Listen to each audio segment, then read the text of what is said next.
All right, good evening. Hope you're all doing well. Today we're starting about 10 lines from the bottom of Ayin Ches Amud Beis. In the middle of the line with Amar of Shmuel Bar Nachman Amar of Yochanan, and we'll be learning until the bottom of Pei Amud Aleph. We'll be hitting a blot and a half tonight. Should be fairly straightforward. And then on Shabbos, we're learning at an odd time. I apologize. I apologize for not to 5 o'clock prior to the 5. You're out Shabbos. Oh. So we have a Shabbos Shuddah. So we have a 5:45 mincha in the shul. So I structured it. I structured the Shabbos blot so that we can have mincha right afterwards. It's the last Shabbos of the 5:45 mincha. So we'll learn at 5, mincha at 5:45, and then we'll be home until Mag. 45 minutes? Yeah. What's with this? You have a lot of complaints. Michael Feeder quarrel. Yeah, well, we're the ones listening to Michael Feeder, so we know your complaints.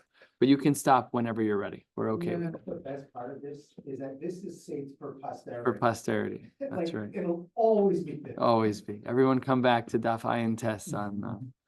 Okay, let's jump into an Agadata about the importance of keeping mitzvos. Amar of Shmuel Bar Nachman, Amar of Yochanan. It's actually 3 psukim in a row. If you have the psukim on the side, we should just read all 3 because it will really make it much easier. Pasuk number 1, Bamidbar Chav Aleph Chav Zayin. Al Kain Yomru HaMoshlim Bo Cheshbon. The rulers will say, make a cheshbon. Tibaneh v'sikonein ir Sichon. You'll build and you'll found the city of Sichon. Ki Eish Yatsa me Cheshbon lehava mikirya Sichon. A fire came out of Cheshbon, a flame of the city of Sichon. Achla Ar Moab. It consumed the Ar of Moab. Ba'ale Bamos Arnon. We'll see what all these words mean. The last pasuk says, Vaniram Avad Cheshbon Ad Divon, Vanashim Ad Nofach Asher Ad Medva. And whatever the basic pshat of the psukim is, doesn't really matter because that's not what we're going to be learning tonight. So here's what the Gemara says. Amar of Shmuel Bar Nachman Amar of Yochanan. What does the pasuk mean when it says Al Kain Yomru HaMoshlim? HaMoshlim Elu HaMoshlim BeYitzram. Wouldn't it be nice to be in this category of someone who's able to control their Yetzer Hara? They're in control, instead of the Yetzer Hara being in control of us. And then the pasuk says Bo Cheshbon.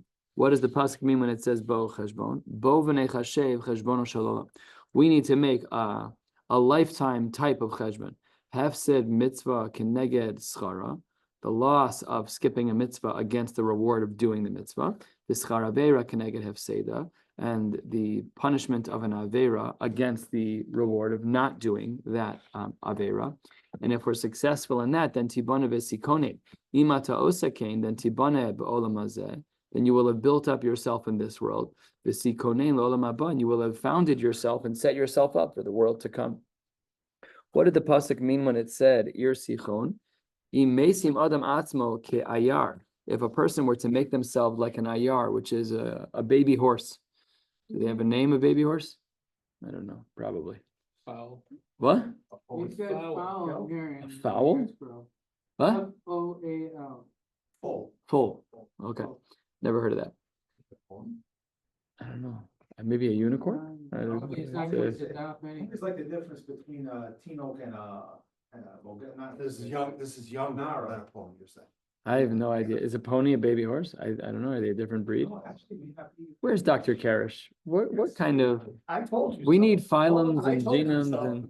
You can look up Reb Google. No, it's okay. So if a person treats themselves like an ayar, listen to this. Zeh shemahalech achar sichana. The one that goes after the Yetzer Hara. Come on, it's not so bad. Leave the base measures. Come on, go watch this movie in Bimavato many hours. All the small little. Go watch the football game, the Buffalo Bills. Go watch. So all those, Mark, I hope you're listening to this. So the Gemara says that if you follow after Sichana, that's like you're acting like the horse who listens to the gentle voice. Come over here, gallop over there, and wander over there. And then the Gemara says, Maksi v'acharov. What does it say if a person does that? Ki eish yatsa mecheshbon. Teitze eish, a fire will emanate mimechashven, from those who make a good cheshbon. And vatochal es she'enan mechashbon, and it will consume the people who didn't make a good cheshbon. Namely, in the olam ha'emes, there's going to be groups of people. There's going to be the people who held shtark and they didn't do averas.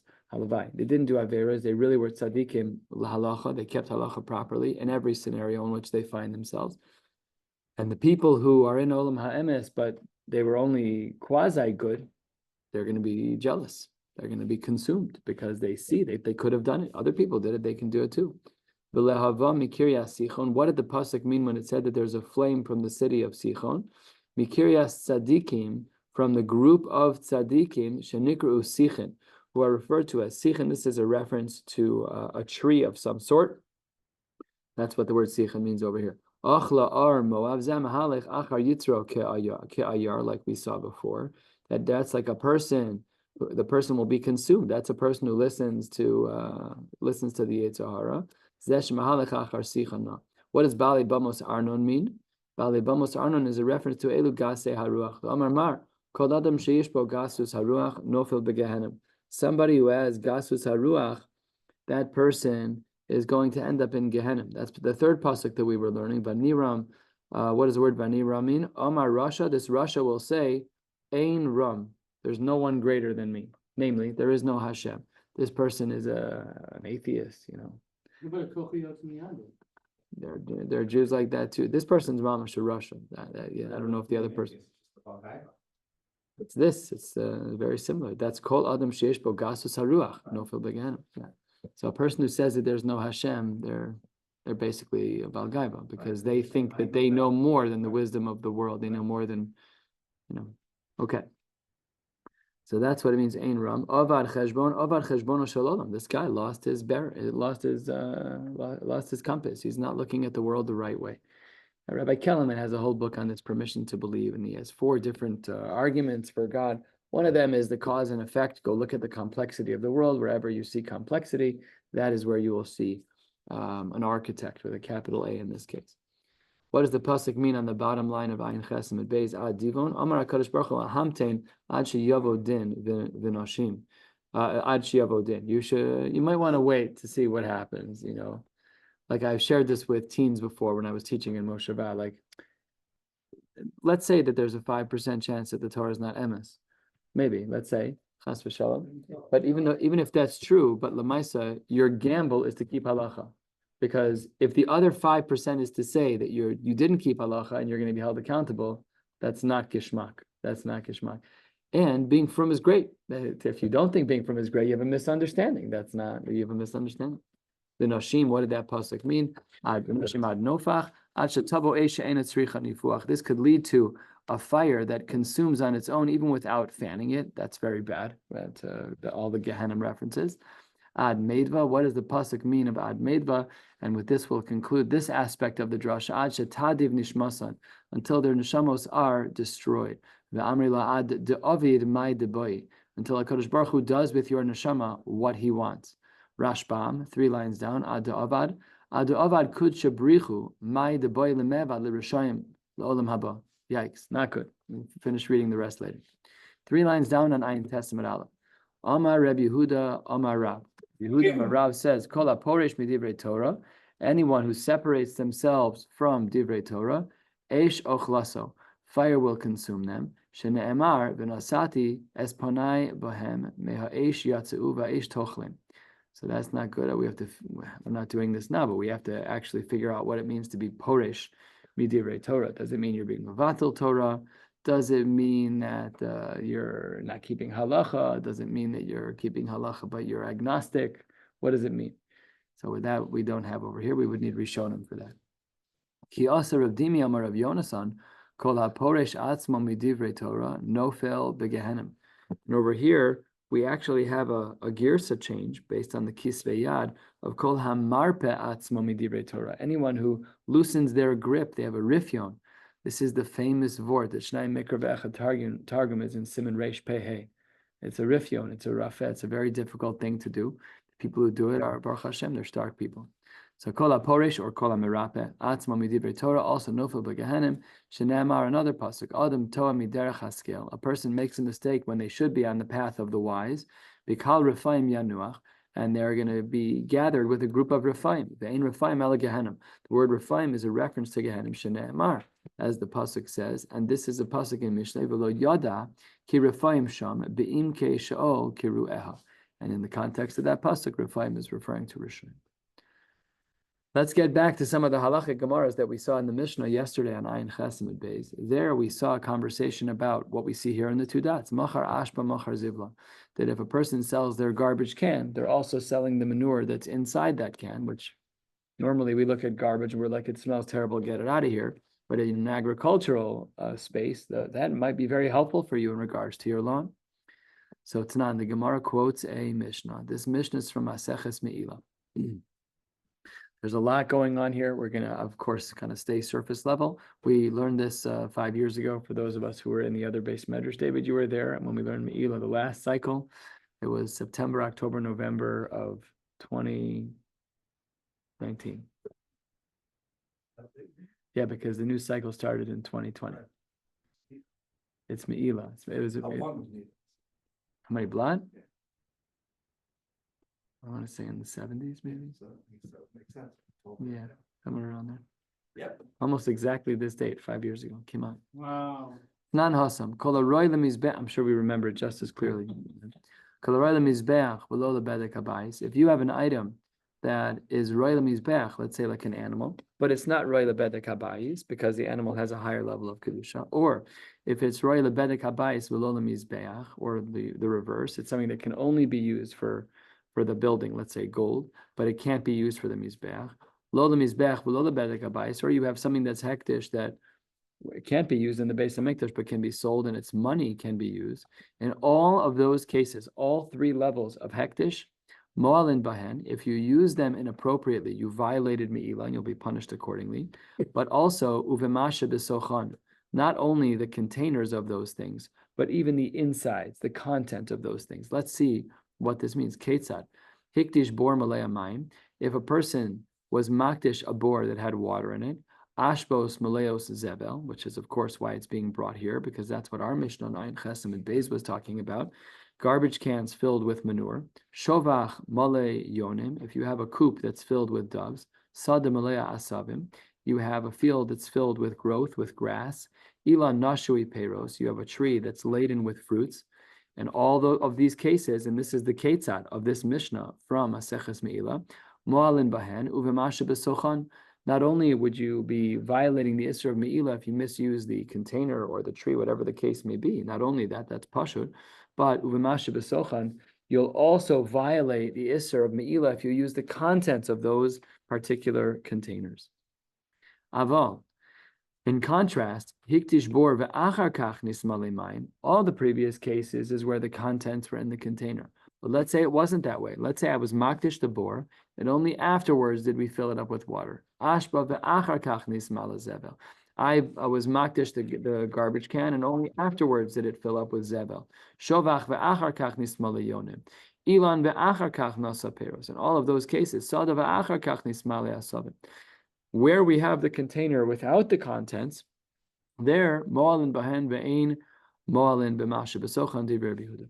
Rabbi Yehuda is of the opinion that if the items that are inside inside the container are not yet there, and you were only makdish the container, so then halacha l'maisa, Rabbi Yehuda would be of the opinion that the only thing you can do me'ila on is the actual original content container, but not any of the content because it showed up too late to the party. Rabbi Yossi Omer, I disagree in one area, and this is a very difficult machlokes to understand. We're going to try and pick it apart over the next Amud or so. Rabbi Yossi Omer, I disagree. Hamakdish es hasadeh ve'es ha'ilan. If a person is makdish a field without growth on it, ve'es ha'ilan without fruit on it, they're mo'alin bahen uvegidu lehen. He makes a distinction. Unlike the garbage can that I makdish, where there's no garbage in there yet, when it comes to a field and a tree, if I am makdish the field or the tree, even if the field has no growth, and even if the tree has no fruits, so there it's different. There we say that even the growths of those things, the fruits for the tree and the grass for the field, that is going to be considered me'ila, even though they didn't exist at the time of the hektish. The reason why that's true is because they're gidule hektish. Everybody knows trees grow. So when you're makdish a tree, it's assumed that the growth of that tree, which is fruits, is going to be part of the Isser of Me'ila. And then things get more complicated. Tanya, Amar Rebbe. Rebbe was of the opinion, Nire Rabbi Yehuda bebor v'shovach. I agree, says Rabbi Yehuda, says Rebbe. I agree with Rabbi Yehuda that by bor and shovach, that they are not included. I agree that we don't include what's inside. However, I also agree with V'divrei Rabbi Yossi b'sada ve'ilan. But I also agree with Rabbi Yossi about gidulin.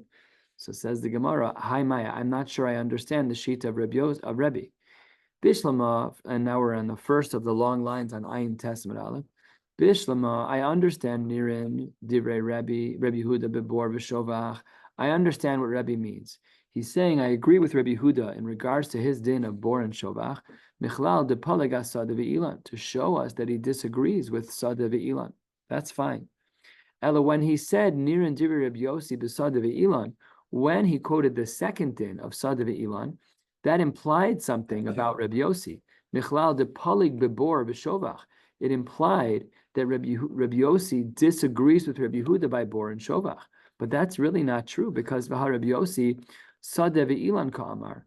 V'chitema ledvarav Rabbi Yehuda ka'amar. If you want to say that Rabbi Yossi was only talking within the shita of Rabbi Yehuda, that can't be either. Tanya, because we know Amar Rabbi Yossi, Einani roa divrei shel Rabbi Yehuda b'sada ve'ilan mipnei she'en gidul lehekdesh. I don't agree with them. And b'sada ve'ilan hu de'eino roa. He disagrees with him by sada ve'ilan habebor v'shovach roa, but he agrees with bor and shovach. So basically, what's happening over here is that the brisa that Rabbi Yehuda Nasi is quoted in, he said something that left something very murky. We don't really understand what it is that he meant, what he meant to imply by Rabbi Yossi's shita, because says the Gemara that Rabbi Yossi bebor v'shovach sha'af Rabbi Yossi lo nechleku alav b'sada ve'ilan aval bebor v'shovach modile. Oh, sorry, I think I skipped a line. The ilan hu de'eno roa habebor v'shovach roa. He agrees with Rabbi Yehuda. Rabbi Yossi agrees with Rabbi Yehuda by bor v'shovach. So, what were the implications that Rabbi Yehuda was trying to leave? So to this, the Gemara responds 5 lines into the wide line. Tachi kamar. Really, here's what Rebbe was trying to say in the brisa. Nirin divrei Rabbi Yehuda le Rabbi Yossi. Rabbi Yossi agrees with Rabbi Yehuda in regards to bebor v'shovach, that they agree. Sha'af Rabbi Yossi lo nechlak alav ela b'sada ve'ilan. They only disagree in one area, which is by sada ve'ilan, because sada ve'ilan, the trees grow automatically. So therefore, the hektish that emanates as future fruits is counted as part of the Isra of Me'ilah. But aval bebor v'shovach modile. But when it comes to bor v'shovach, when it comes to a pit with its water, when it comes to a chicken coop with doves, they're modile, that if they're there at the time of the being mukdash, then you're right, it's hektish, and if not, not. Panu Rabbanan, the rabbis have taught us in a brisa. What if hekdeshan reikanin? What if we were makdish everything? We were makdish containers with no content. The achar kach nismalu. And later they were filled up. Mo'alin bohen ve'ein mo'alin b'masha b'sochan. That is the sheet of the Tanakama, which is that if the containers that we were makdish were empty, even if they were subsequently filled later, so then still it's only me'ilah on the initial container, but not on the contents. However, Rabbi Elazar Reb Shimon Omer af mo'alin b'masha b'sochan. In a wild turn of events, Reb Elazar Reb Shimon says, I disagree. Rabbi Elazar Reb Shimon holds that if I makdish the container and later the container is then filled with content, even those contents end up being me'ilah. Omar Rabba, over here, that's the machlokas that we have b'sada ve'ilan. The Tanakama and Rabbi Elazar, we don't know what they're talking about in regards to this machlokas. All it says hekdeshan reikanin. So Rabba is trying to give scope as to where the machlokas applies between the Tanakama and Rabbi Elazar Reb Shimon. And Rabba says machlokas b'sada ve'ilan. The machlokas is in a wild case, which we thought was pashut a few minutes ago, and that is a case of a sada and an ilan of a field, which the grass will grow pretty much automatically, and an ilan, which the fruits will grow pretty much automatically. And what's the machlokas? The Tanakama savar la Rabbi Yehuda, Rabbi Elazar Reb Shimon savar la Rabbi Yossi. The Tanakama held like Rabbi Yehuda that I don't care what's going on, if it's a bor, or if it's a sada, or if it's an ilan, all of the halachos are the same. That mo'alin in regards to the container, but no me'ilah in regards to the tochen. However, Rabbi Elazar Reb Shimon holds like Rabbi Yossi that no, there's a difference between sada ve'ilan, because a sada ve'ilan automatically grows its contents. Masha'en kain, a bor or a shovach. So it seems to be from Rabba's perspective that the machlokas that we have over here is very similar to the machlokas we have above about Sada Ila. But Amar le Abaye, we have a problem with this because Abaye says, we have another brisa that seems to show the invert. What is the invert? Hekdeshan, Milayin. If when I was makdish the container, the content was inside, then Mo'alin Bohenu v'masha b'sochan, the Tanakama holds that if I makdish a bor and the water's already in it, if I makdish anything and its contents are already in it, so then not only is there me'ila by the container, but there's also me'ila with the contents. But Rebbe Lazar Reb Shimon machlif, he flips his shita from before. A few lines before, Rebbe Lazar Reb Shimon says that there's me'ila from an empty container even to a full container. And over here, Rebbe Lazar as machlif, the Rashbam explains this out explicitly, to say that there's no me'ila, even when something is in a container that is 4 steps removed. That is such a wild shift in shita. And that brings us to the top of Ayin Testament Beis. Was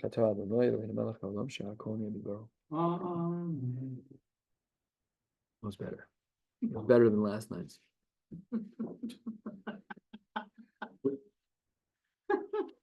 Okay, so says the Gemara, wait 1 second.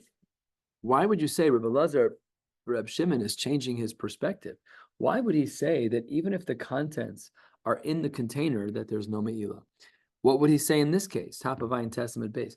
If you're saying that we're talking about a case of a field where the grass will definitely grow, or the case of a tree where the fruits will definitely grow, amai machlif. Why would he change his shita? Something doesn't make sense. Rebbe Lazar Reb Shimon should not be saying that in the case of Sada ve'ilan that there's no me'ila by the tochet. Doesn't even make any sense. Of course there should be me'ila by the content. So therefore the Gemara pivots. El Amar Rabba, you're right. The machlokas is not by Sada ve'ilan. Really, the machlokas is bebor v'shovach. The machlokas is by a bor and a shovach. Aval b'sada ve'ilan divrei akol mo'alin bahen. Uvemashe b'socha. Ubebor v'shovach b'reikonin my pligi. Uvimalein my pligi. So says the Gemara, well, if you're saying that the Tanakama and Rebbe Lazar Reb Shimon are arguing in a bor v'shovach, so says the Gemara, what would they argue about when the bor and shovach are empty? And what would they argue about if the bor and shovach are full? So says the Gemara, 5 lines down. Bireikonin, when the bor and shovach are empty, let's just use the bor as the example, but it applies to shovach too. Let's say I was makdish the container of a bor, the bor itself without its contents. So bireikonin, pligi beplukta de Rav Meir v'Rabbanon. There we have a long-standing shas machlokas between Rav Meir and the Rabbanon. The Tanakama savar lo Rabbanon. The Tanakama holds like the Rabbanon da Amre. Ein adam makna davar shelo bala olam.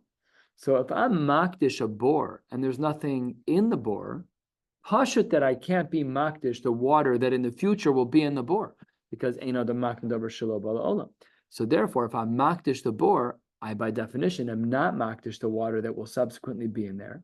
And therefore, there's no me'ila because there's no hektish. We're missing the mechanics. However, Rebbe Lazar Reb Shimon savar Reb Meir, because Reb Meir was of the opinion that the Amar Adam makna davar shelo bala olam. I understand, and this is clear. This makes perfect sense. I understand why when the container is empty, we have a machlokas between the Tanakama and Rebbe Lazar Reb Shimon. The Tanakama held ein adam makna davar shelo bala olam. Reb Shimon ben Elazar, Rebbe Lazar Reb Shimon held like Reb Meir that Adam makna davar shelo bala olam. So when I'm makdish the bor, yes, I know that the bor is empty, but when the waters will enter the bor later, those waters will then become hektish, and therefore there's an isser me'ila. And the third of the way down, the Gemara presses harder. Amor de shamas le the Reb Meir. I could understand the shita of Reb Meir that Adam makna davar shelo bala olam kigon peros dekel de avidi de asur. I understand. If I'm makdish a dekel tree, I understand. Fruits are going to grow. So when you tell me, Reb Meir, that Adam is makna davar shelo bala olam, I understand when it's almost an automatic that the fruits are going to grow. If I sell you my front lawn, I'm going to fill those patches with grass. Pashut that it includes the all the grass. So that's what the Gemara says. I understand Rav Meir with the dekel, da'avidi da'asu. There we know the fruits are definitely going to show up. But Hani, in regards to the bor and the shovach, mi yemar da'asu. You can't say davar shelo, that you're makna davar shelo bala olam indefinitely. If I have a container, let's say you buy one of those gas containers, I'm probably never going to fill it up. I have a lot of containers in my house that I've never used and I'm never going to use. I'd say about half of my Ziploc bags will end up in the garbage without ever using them. So you're going to tell me that maybe the chips that might have gone into that Ziploc bag theoretically would be davar shelo bala olam. Come on, I understand it with the dekel tree. I got it. But why would you say it by the shovach and why would you say it by the bor? So Amar Rava, well, we have to touch Reb Meir in the following way, halfway down. Perhaps we have a setup where the bor is able to have a pipe that's feeding into the bor from its chatzer, the bor, no problem at all. The yonim, and what about the doves? Them too, haboin derech shovcho the shovach. And then therefore we understand the machlokes. So basically what we're saying is like this. The machlokes, when the bor v'shovach are empty, is a machlokes of Rav Meir and the Chachamim, of whether or not we say Adam makna davar shelo bala olam. According to the Rabbanon, when it's empty, they say we are not makna davar shelo bala olam. And therefore, because we're not makna davar shelo bala olam, I was only makdish the bor and not the contents of the bor, and therefore there's no me'ilah. Masha'in Kain, according to Rav Meir, and a teiched version of Rav Meir, that when we know that the davar that's going to happen is automatic, then it's a davar shemakna, davar makna, davar shelo bala olam. You're makna davar shelo bala olam. So all of that makes sense. And a little bit more than halfway down, now we've explained our machlokas between the Tanna Kama and Rabbi Elazar Reb Shimon in regards to when the bor is empty. But what about uvim aleim? Uvim aleim, when the bor is filled with water, when the shovach is filled with birds, the mai pligi, what's the machlokes over there? So there, the Gemara has to explain a little differently. Omar Rabba, l'chora, it's Rabba. That's how the Maharshal, based on old versions of the Gemara, seems to say. Omar Rabba, kigon shehikdish bor stam. Oh, so here, this is where we get into this murky gray area of language, where the person who was makdish was not makdish with a lot of detail. It was full, but he said, I'm being makdish the bor. Bor with water or bor without? That we don't know. He spoke vaguely. So then, Amar Rabba kigon shehikdish bor stam. V'Rebbe Elazar b'Reb Shimon savar la ke'avu. Hada Amar danen din gvoa mi din hedyot. That we're able to learn things about the din gavoa, in this case hektish, we're able to learn that from a din of a hedyot. What does that mean? That when a hedyot makes a regular sale, we're allowed to learn from the rules of hedyot to the rules of hektish. What are the rules of hedyot? Ma din hedyot, matzi amar, bira zvinilach, maya lo zvinilach. I'm selling you the bor without its water. So then, aftin gvo, bira aktish, milo aktish, same exact thing can be true. So Rabbi Elazar Reb Shimon wanted to say we have to bifurcate the two. The bira is separate of the maya, and therefore the case scenario should be and is, according to Rabbi Elazar Reb Shimon, that when I'm makdish the bor, if my language is stam, I just said bor without referencing the mayan, he says the water is not included. Why? Because we learned that from hedyot over to gvoa. However, that is not the case of the Tanna Kama. I understand very well why the parentheses are here and why we should read them. The Tanna Kama savar ein done din gvo midin hedyot, because it seems uneven to only speak about one side of the shita. If you look over here on the Maharshal on the side, he's actually mocheg zeh. He removes this. The Gemara feels uneven without it, but I'm sure he knows what he's talking about. Asks the Gemara, "B'din hedyot lo." Are you really telling me that we learn hedyot this way? We learn hedyot to the world of Gvoa? How do you know? Hatnan, machar bor, machar meimav. We have a brisa. The brisa says, and we just saw it in our Mishnah a little bit earlier, it's not a brisa, it's a Mishnah, that if I sell a bor, the water is included. So why would you say, oh, don't worry, Rabbi Elazar b'Reb Shimon, he's able to learn from hedyot to gvoa. And by hedyot, when we sell the pit, we're not selling. What are you talking about? Our Mishnah on Ayin Ches said when you sell the bor, you are selling the water. It says the Gemara, Amar Rava masnitzin yechidahi. That shita of our Mishnah is a das yachid. How do we know that it's a das yachid? We wouldn't know it from our Mishnah. We would only know it from a correlated brisa. Says the Gemara on the bottom 2 lines of Ayin Testament base. The Tanya. Machar bor, in general, the Tanna Kama holds lo machar meimav.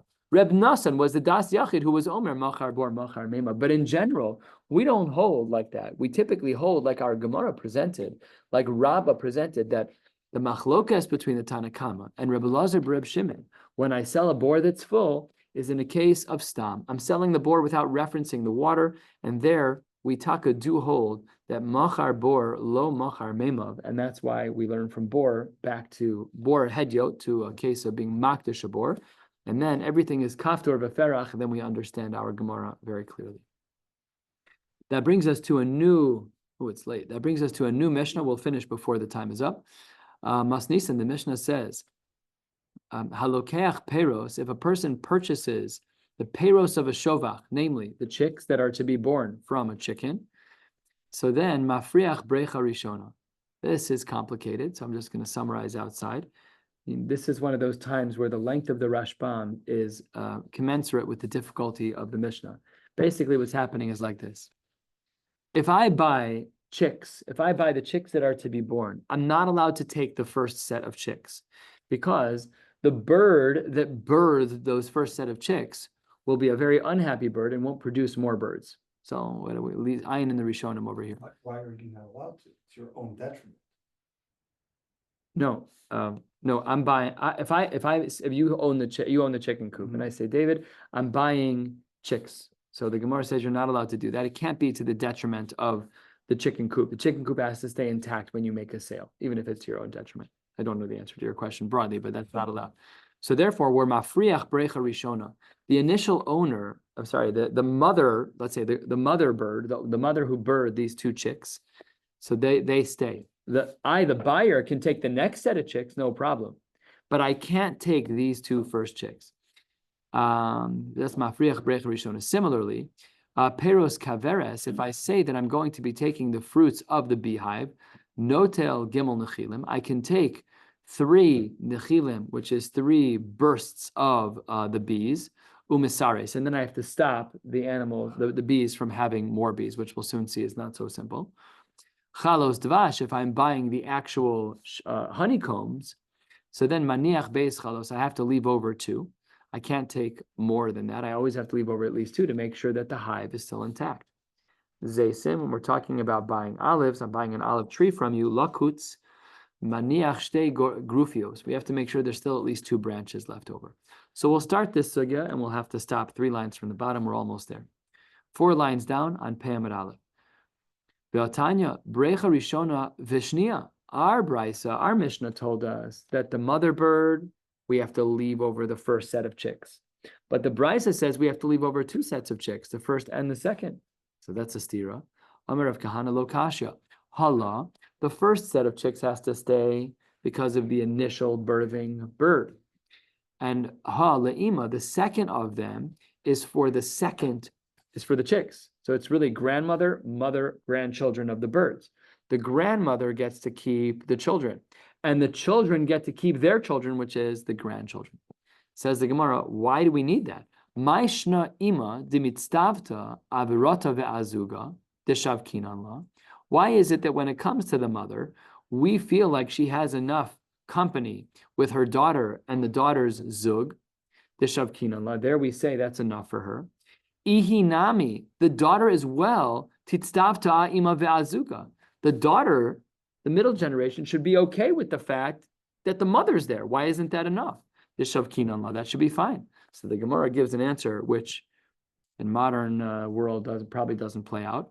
Ima abirata mitztavta. But brata ima lo mitztavta.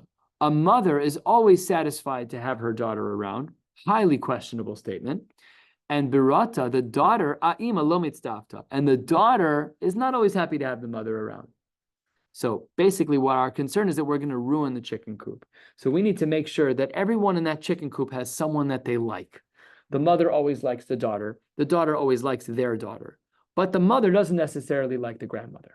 So therefore, when we make these sales, when I'm buying from David's chicken coop, we always have to leave over in the chicken coop someone that a birthing chick likes, because otherwise that chick will run away and then we won't have them birthing anymore. Let's speak about the bees. We said peros kaveres, that if a person is buying a beehive, notel gimel nechilim u'mesares, they can purchase 3 waves of birth of bees, and then after that we are mesares. Mesares, the person who can't have children, or a bee in this case who can't have children. So says the Gemara, b'ma mesares, halfway done, down 2 lines before the wide lines. B'ma mesarsan, how do you stop bees from copulating? How do you pull that off? Says the Gemara, don't worry, the best birth control for bees is mustard. Who knew? Amar Rabbi Yehuda, Amar Shmuel, b'chardal. Don't worry, just put a little chardal, everything's going to be fine. You saw this before, I don't remember this. We saw a sugi before where you can't plant the cardinal Oh, next to the, right? that was for something else. Next to That the was, bees, because it messed up. I don't remember this. pollinating and But whatever. that wasn't here. How far long ago was it? In Bava Basra? I think so. Shem Yirachem. I hope I skipped that I stuff. think so. All right. I still have to catch up on a few blot. I really hope it's one of the ones that I didn't teach already, because it's only been 80 days. All right. I think so. I could be wrong, maybe. You're probably not. Amre b'ma'arava, they said in the West, they said in Eretz Yisrael, Mishmei Rabbi Yossi Reb Chanina, lo chardal masarsan. It's not that mustard is a birth control, it doesn't stop them from having children. El mitoch shepian chad, but because it's such a sharp flavor, the bees want to offset that flavor, and chosros ve'ochlos as duvshanan. They go back and they eat the honey, and the honey, for whatever reason, prevents them from having children. But Rabbi Yochanan takes a totally different take on this Mesares idea. Rabbi Yochanan Amar, Nolta shlosha nechilim bisirus, in alternation. What that means is we take 1 group of bees, not the second, a 3rd group of bees, not the 4th. But b'masni satana notel gimel nechilim b'ze'achar zeh. Really, there's a brisa that says we take 3 in a row, and mikan va'elach notel achas u'meiniach, and from then on we take 1 and then leave 1. So different approaches as to what the word mesaris in our Mishnah means. According to Rabbi Yehuda Amar Shmuel, it was talking about trying to find a way to prevent the bees from having more bees. And according to the Rabbi Yochanan approach, it was really just a question of alternating to take different sections of the beehive. We'll stop right here at Chalos Dvash. A reminder again, Daf Yomi on Shabbos is at 5 p.m., followed by the 5:45 mincha. Wishing you all a beautiful night.